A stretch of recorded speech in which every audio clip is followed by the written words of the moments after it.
the entire offseason and the entire preseason and the entire season and the entire coverage leading up to the playoffs was absolute buffoonery. I mean, we're talking about the entire media is just like, wow, Josh Allen had two of the greatest all-time games in history. He must be the best quarterback with Patrick Mahomes, even though he lost in that game. I'm like, really? Because Patrick Mahomes played him in that game. You guys bitched, moaned, and complained about the overtime rules, which the Bengals literally debunked in the next game. I was like, you want to talk about overtime rules? It's like the Bengals literally laughed in your face. I'm like, how about you guys play defense, because you guys always have the number one ranked defense every year, but somehow you guys just don't show up in the playoffs. Yeah. And then the Bengals go ahead, they make the Super Bowl. If Joe Burrow has like 0.2 seconds, he hits Jamar Chase for a wide open touchdown. They win the game. And then coming into this year, the Bills were the favorites. Josh Allen was the favorite to win MVP. The Bills were the favorite to get to the Super Bowl for seemingly no reason. They hadn't proved anything, and they've gotten progressively worse. So let's start out Josh Allen's playoff career. You get to the conference champ, you lose the first year, but I'm going to start where you get to the conference championship versus the Chiefs, and then you get absolutely destroyed by the Chiefs, 38-24.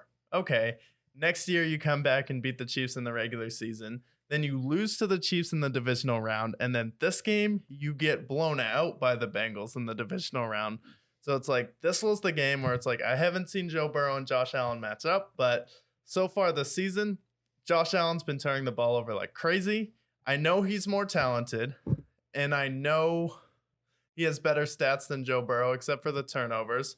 But I just want to see how Joe Burrow matches up head to head with him. And then this game, it's like, right, Joe Burrow's the better quarterback. Everything I've been saying, where I don't trust the Bills in big spots. I don't like that they have a running game.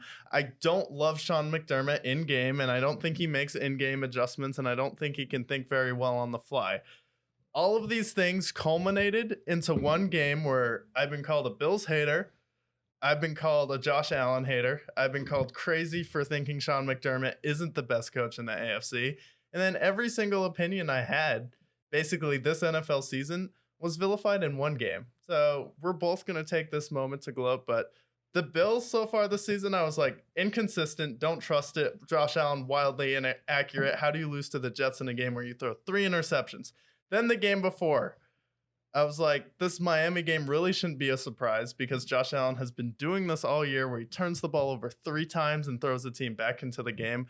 And I'm like, the Bengals, it's just like, there's something about Joe Burrow where it's like, no matter how overmatched they are, no matter if they're the underdogs or not, they're just pissed off. They come in, he dices the team up, and then they just win the game and they come out on top. And then the Bengals going into the playoffs felt slighted, and it was clear in this game because the Bengals were rolling versus the Bills in that game where DeMar Hamlin got hurt, and then they cooperated with everything in the aftermath, and then suddenly they found that they got screwed over heading into the playoffs. They had the coin flip, where if the Ravens beat them, they were going to do a coin flip to win the division, and if the Ravens got home field or not, even though they were basing the number 1 seed off a winning percentage with the Chiefs, and that's how they were doing it with the Bills. So it's like, if we're going to do it on winning percentage, the Bengals just have the better winning percentage.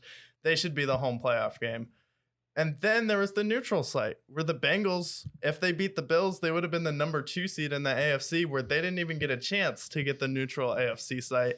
And then the NFL flexes that they sold 50,000 tickets. And then all that culminated. So Bengals feel slighted about the Bills being favorites, even though they beat the Chiefs twice last year. Joe Burrow was undefeated, and then he beat Patrick Mahomes again this season. People didn't even care.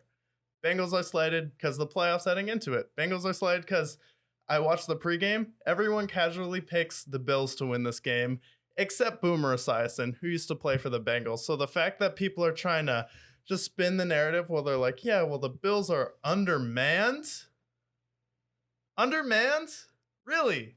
You're undermanned with Stephon Diggs, Dawson Knox, who's had a touchdown in the last 7 straight games, one of the best tight ends in the league. And then you have Gabe Davis, Cole Beasley, who's like, it's Cole Beasley, but on third down, what a better guy to go to. So it's like, all of those reasons the Bengals feel slighted. So now that I've said